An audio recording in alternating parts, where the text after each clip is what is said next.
오늘 저는 부드러운 마음, 풍성한 삶입니다. 사람들마다 얼굴을 보면 다 다르게 생겼어요. 비슷한 사람도 있어요.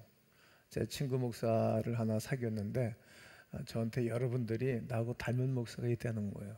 궁금해하기도 했어요. 제가 이제 시카고에 늘 1년에 한 번씩 서밋을 간 적이 있는데 첫날 저는 이제 하루 늦게 들어갔는데 먼저 와 있는 분들이 다 나와서 환영식을 하는 거예요. 딱 들어갔더니 한 분이 어서 내가 본 거 같은데 그분 놀래는 거예요. 나도 놀래고 야 신기합니다 그러는 거예요.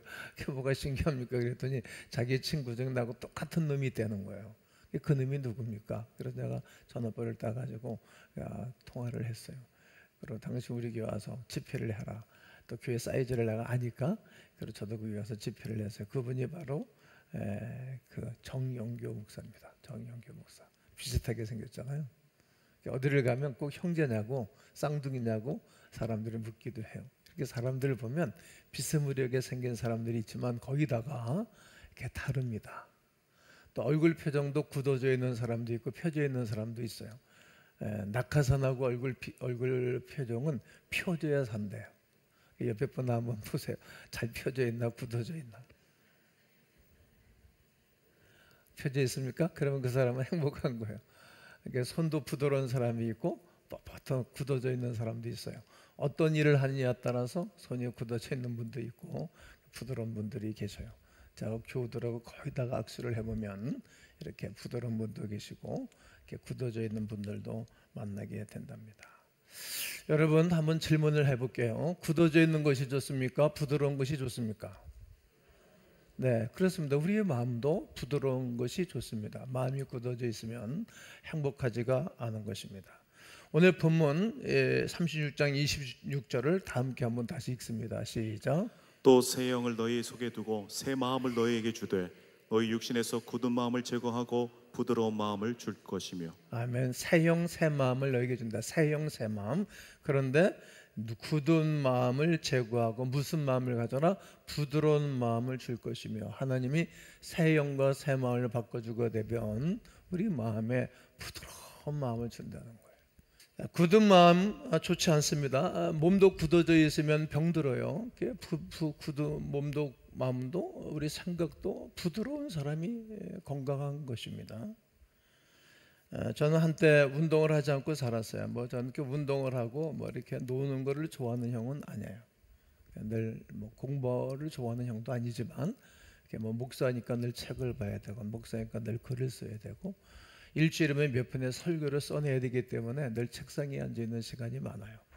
또 제가 화요일 날 오전에 전도를 하고 그리고 제자훈련을 하고 저녁에 제자훈련을 하고 또 수요일 날은 새벽 예배 전에 수요일 날 새벽 설교를 하지 않고 4시서부터 제자훈련을 했어요.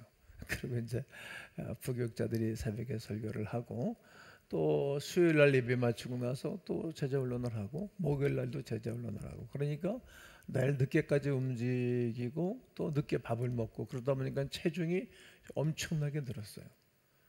하지정맥이 터지고 몸이 다 망가져서 쓰러졌죠. 46살에 저는 큰 어려움을 당했죠. 몸도 마음도 굳어져 있었는데 그때부터 다시 운동하고 그리고 지금은 제 나이에 그 누구하고 체력을 따진다 할지라도 이게 뒤져지지를 않아요. 3년 전에 우크라이나가 이제 케냐, 탄자니아, 우간다 거기 선교를 갔어요. 건축해 준 곳에 설교하러. 그 도하까지 가는데 딱 앉아가지고 10시간 동안 움직이지도 않고 내가 비행기에서 책 보고 기도하고 갔어요. 소변도 안 보고. 근데 같이 갔던 동행인들이 야 어떻게 저렇게 우리 서기 목사님 체력이 좋으냐고. 그게 하루 이틀이 되는 게 아니라 20여 년 동안 몸을 만든 거예요. 그러니까 건강한 거예요. 여러분 몸도 마음도 굳어져 있으면 좋지 않습니다. 그런데 왜 사람들이 마음이 굳어져 있는가? 영혼이 왜 굳어져 있는가? 오늘 성경 본문을 보면 첫째는 죄악 때문이라고 말해요. 뭐 때문이라고요? 더러운 죄뿐이다. 오늘 25절에 말하고 있고 두 번째는 우상숭배. 우상을 섬겼다는 것입니다. 우상은 하나님보다 다른 것을 사랑하는 것을 우상이라고 성경은 우리에게 가르쳐 줍니다. 세 번째는 말씀을 버렸기 때문입니다. 27절 보면 내 율례와 내 규례를 지켜 행하라. 하나님 말씀을 지켜 행하라고 하는데 이들이 말을 듣지를 않는 거예요. 집안에서든 학교 가서든 또 직장에 가서든 여러분 리더가 뭐 하라고 했을 때 안 하면 불편해. 엄청 불편합니다. 하나님의 말씀을 지켜 행하지 않았기 때문에 이들의 마음이 굳어져 있는 것입니다. 사울왕은 하나님 말씀을 버렸습니다. 결국은 하나님이 그를 버린다고 말씀했고 백성들이 너를 버리게 될 것이라고 말했습니다. 또한 네 번째는 성령의 역사를 소멸했기 때문입니다. 마지막은 성령 하나님을 근심시켰기 때문에 그들의 마음이 굳어져 있는 것입니다. 에베소 4장 30절을 다 함께 읽습니다. 시작. 하나님의 성령을 근심하게 하지 말라. 그 안에서 너희가 구원의 날까지 인치심을 받았느니라. 그렇습니다. 여러분, 하나님의 성령을 근심시키면 내 마음과 영혼이 굳어져 있습니다. 그리고 부드러운 마음을 그러기에 가져야 합니다. 예수 그리스도의 관계를 깊이 회복하는 길입니다. 그리스도는 우리의 영원한 구원자, 산성이요 생명이시기에 그분과 좋은 관계를 가져야 됩니다. 부부끼리도 좋은 관계를 가져야 행복하지 않습니까? 부모하고도 친분이 두터워야 행복합니다. 이토록 그리스도, 예수는 그리스도, 예수는 구원자, 그분과 함께 친밀한 관계를 가져야 하나님의 사람들에게는 마음의 부드러움을 갖게 되는 것입니다. 호세아서 6장 1절을 다 읽겠습니다. 시작. 오라 우리가 여호와께로 돌아가자. 여호와께서 우리를 찢으셨으나 도로 낫게 하실 것이요 우리를 치셨으나 싸매어 주실 것입니다. 그렇습니다. 우리가 누구에게로? 예수께로, 하나님께로 돌아가야 됩니다. 주님은 말씀하십니다. 내게로 오라고, 내게로 오라고. 고생하는 자들한테 내게로 와라. 마음이 상한 자들아 내게 와라. 그래, 병들은 자들아 내게 와라. 힘든 자들아 내게 와라. 슬픈 자여 내게 오라. 가난한 자 내게 오라. 삶에 지친 많은 사람들아 모두 다 내게 오라. 여러분, 병든 자는 병원을 가야지. 병원에 간다 할지라도 돈 없으면 사인 안 하면 치료 안 해주고 내쫓아 버립니다. 가난한 자는 은행 가지고 대출 받아서 뭘 해야 되는데 이건 정말 가난하면 대출 안 해줍니다. 근데 성경은 가난한 자 내게로 와라. 네, 병든 자 내게로 와라. 마음이 상한 자들아 내게로 오라는 것입니다. 주님께로 와서 치료와 위로를 받고 온전한 삶을 사시는 분들 중에 한 분이 여러분이고 그 중에 한 사람이 저입니다. 예수 그리스도는 나의 구원자, 나의 생명, 나의 전부가 아닙니까? 예수님과 친밀한 관계를 가지고 그분과 순종하는 삶을 살아갈 때 우리의 마음이 부드러워지고 살같이 부드러워져서 하나님의 분복을 이루게 되는 것입니다. 여러분, 하나님의 음성을 듣고 그분께 순종하고 그분께 나아갈 때 그분을 온전히 신뢰하게 되는 것입니다. 기도와 전도와 찬송할 수 있도록 어디는 우리 입만큼은 살아있어야 됩니다. 여러분, 다른 데는 다 어려워도 입만큼은 살아있어야 돼요. 따라해보세요. 주여 입이 살아있게 하옵소서. 힘들고 어려울 때 내 입이 살아있어야 돼요. 기도해야 되고. 그래, 늘 이상한 얘기 하지 말고 전도, 복음을 증거하는 입이 살아있으면 그 사람 마음이 영원히 부드러워집니다. 두 번째는 목숨 바쳐 충성합니다. 계시록 2장 10절 하반절에 보면 네가 죽도록 충성하라. 그러면 내가 생명의 관을 네게 줄 것이라고 말합니다. 사람이 먹고 살기 위해서 사업하고 직장 다니지 않겠습니까? 우리 육신은 먹고 죽는 것입니다. 언제든지 아무리 좋은 음식을 먹어도 좋은 약을 먹어도 언젠가는 다 죽도록 하나님이 그렇게 정해 놓으셨습니다. 하나님이 인간을 향해서 어떤 때는 불공평하게 보일는지 모르지만 딱 공평한 것 하나, 죽음은 공평한 것입니다. 많이 가져도 많이 배워도 좋은 동네 살아도 좋은 아내와 살아도 좋은 남편과 살아도 다 갑니다. 그러나 하나님의 말씀을 먹고 죽도록 충성하면 영원히 삽니다. 영원히 사는 것입니다. 그러므로 우리 주님은 내게로 와서 멍에를 배우라고 말씀하셨습니다. 마태복음 11장 28절을 다 함께 읽습니다. 시작. 수고하고 무거운 짐진 자들아 다 내게로 오라. 내가 너희를 쉬게 하리라. 그렇습니다. 예수님이 죽으신 것처럼 바울도 나를 본받아라 말씀했어요.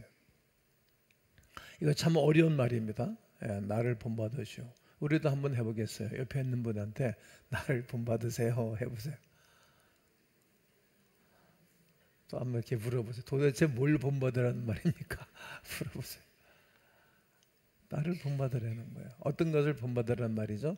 예수 그리스도의 복음을 증거하고 하나님의 나를 세워가는 것에 본받으라고 말하는 것입니다. 하나님의 목적과 나의 목적이 같을 때 누가 하나님의 역사하시는 것입니다.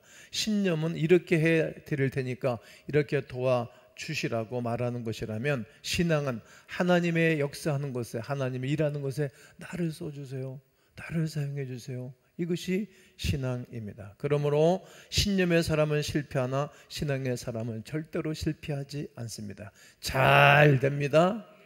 그리고 믿음으로 나아갑니다. 히브리서 11장 30절 31절을 읽어드리면, 믿음으로 7일 동안 여리고를 도니 성이 무너졌으며, 믿음으로 기생라합은 정탐꾼을 평안히 영접하였으므로 순종하지 아니하는 자와 함께 멸망하지 아니하였도다. 여러분, 여리고 성이 무너질 때 하나님이 말씀하셨어요. 여호수아에게, 야, 하루에 한 번씩 이른 새벽에 일어나서 한 바퀴씩 돌아라. 이튿날도, 3일날도, 4일날도, 5일날도, 6일날도. 그러니까 이제 성 안에 있는 사람들은 여리고는 굳게 닫혔고 문을 콕 닫아놨거든요. 근데 이 사람들이 도대체 뭐 하는 사람들이, 사람들이 궁금했겠죠. 그러나 시간 가면 갈수록 말 없는 사람이 무서운 거거든요. 말하고 떠드는 사람은 전혀 무섭지 않아요. 그런데 말 없는 사람이 제일 무서운 거예요. 어떤 행동을 하려는지 모르잖아요. 속을 안 비쳤기 때문에. 그 안에 있었던 여리고 사람들이 무서웠던 거예요. 점점점 두려웠던 거예요. 옥죄듯 말이죠. 옥이 채졌죠. 7일째 되는 날에는 행동을 바꿨어요. 7바퀴를 도고 여호와를 위하라, 여호수아를 위하라, 그리고 함성을 질렀어요. 이 모든 돌이 성 안으로 무너져 들어가서 그 성 안으로 흙토담이 돌이 안으로 들어가고 그 전쟁터에 대승리를 거두었던 것입니다. 이게 순종하는 거예요. 하나님 말씀에 순종하고 나아갔더니 하나님이 엄청난 대승리를 가져오게 했던 것입니다. 부드러운 마음을 가지려면 안 되는 것을 내 안에서 찾아야 됩니다. 당신에게서 찾아서는 아니 되는 것입니다. 내가 어디에서 굳어져 있는가? 하나님 말씀에 내가 순종하는가? 순종하지 않는가? 하나님의 율례와 규례를 내가 지켜 행하는가? 하지 아니하는 것을 살펴보셔야 됩니다.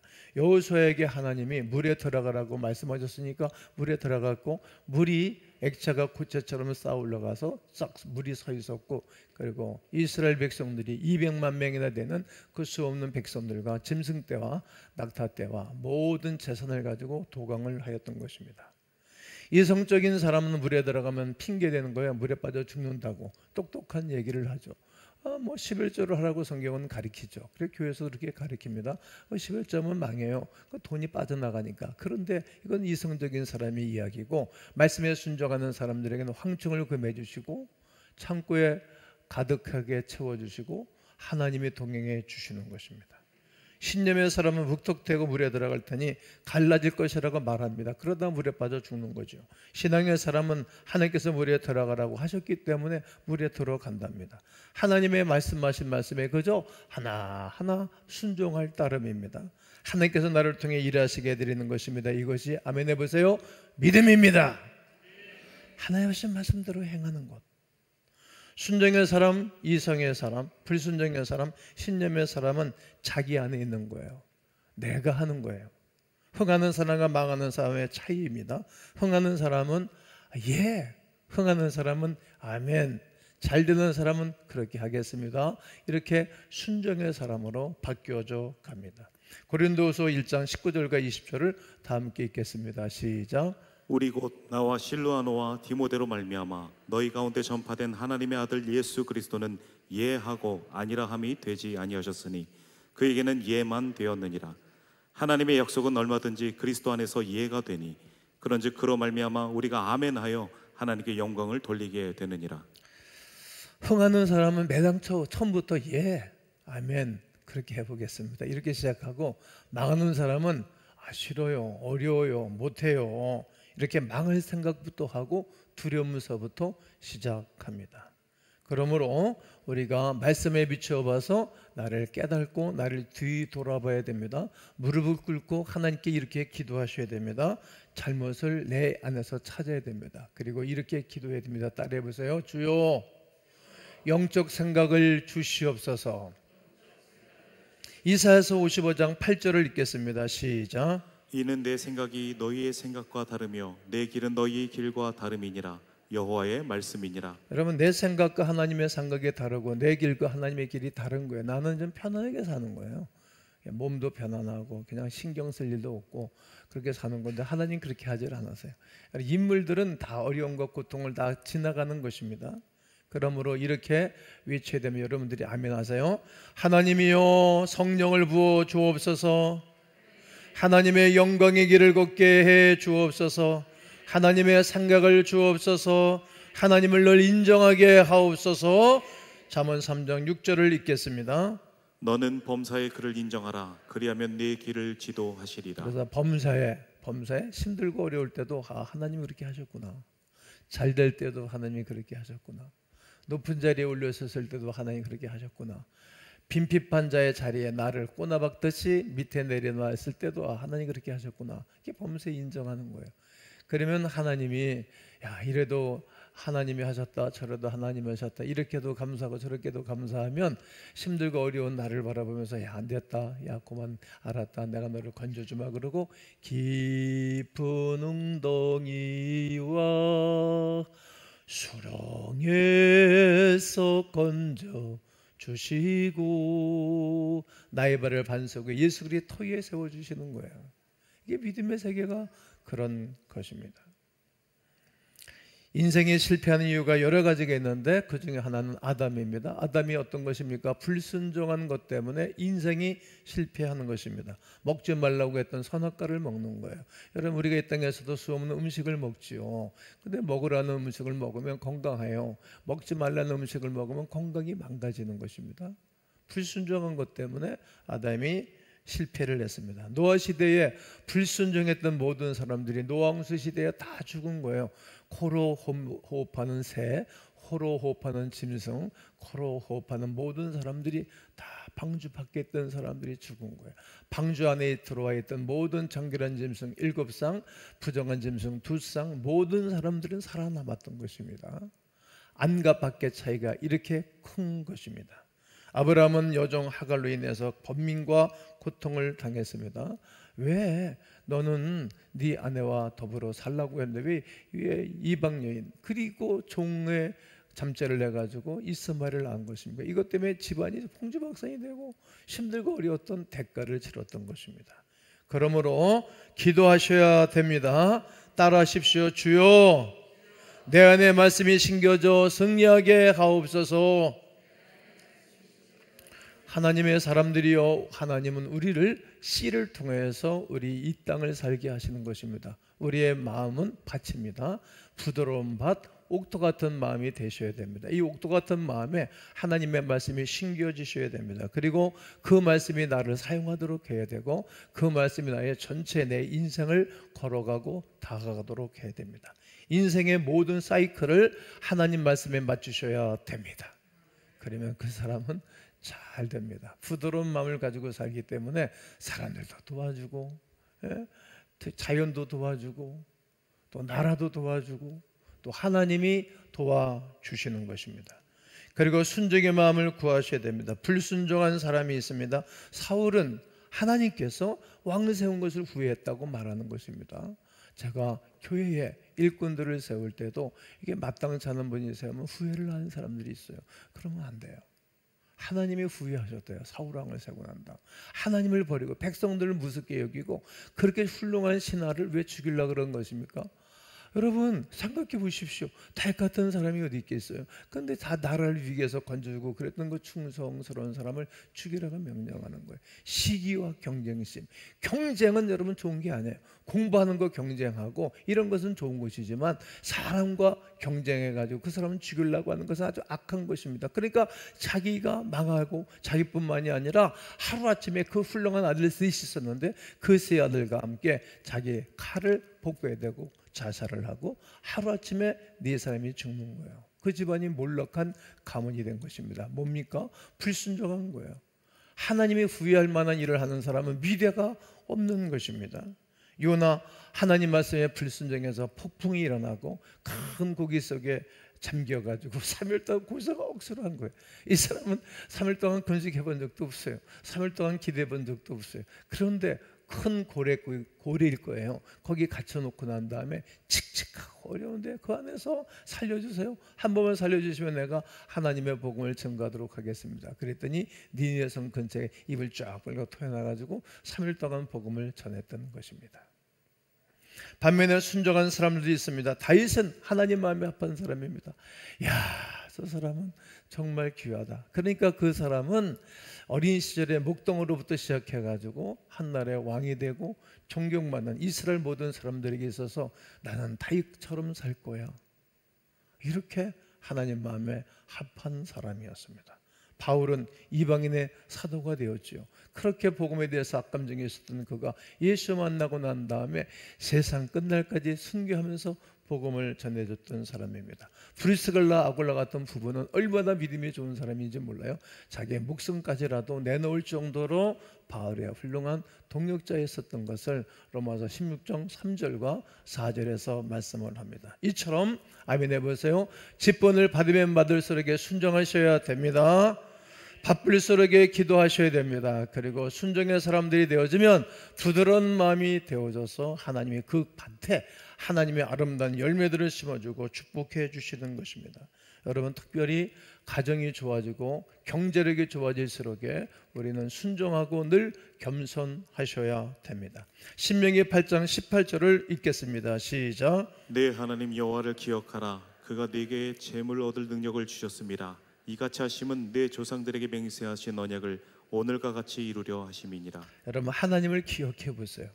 내가 예수를 믿기 이전과 예수를 믿고 난 다음을 생각해 보시고 우리 조상들로부터 우리 어머니를 통해서 아버지를 통해서 예수를 믿었다면 그분의 예수 믿기 이전의 이야기들을 반드시 하셨을 거라고 생각해요. 그리고 예수 믿고 난 이후를 한번 생각해 보세요. 여러분 혹 외갓집을 통해서 예수를 영접했다라면 외갓집에 예수 믿기 전에 어떤 집안이었는가 조세를 가계도를 조사해 보셔요. 그리고 예수를 믿고 난 다음에 가정이 편한 이야기들을 한번 나눠 보세요. 놀랍습니다. 하나님은 우리에게 재물 얻을 능력을 주었다는 거예요. 여러분 이 말씀을 믿으시죠?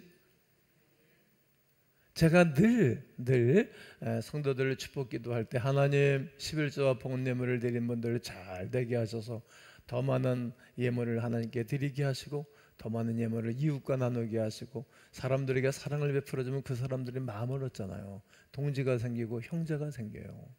그리고 여유분으로 살아도 넉넉한 복을 내려달라고. 여유분으로 살아도 풍성한 우리 교인들이 많이 있죠.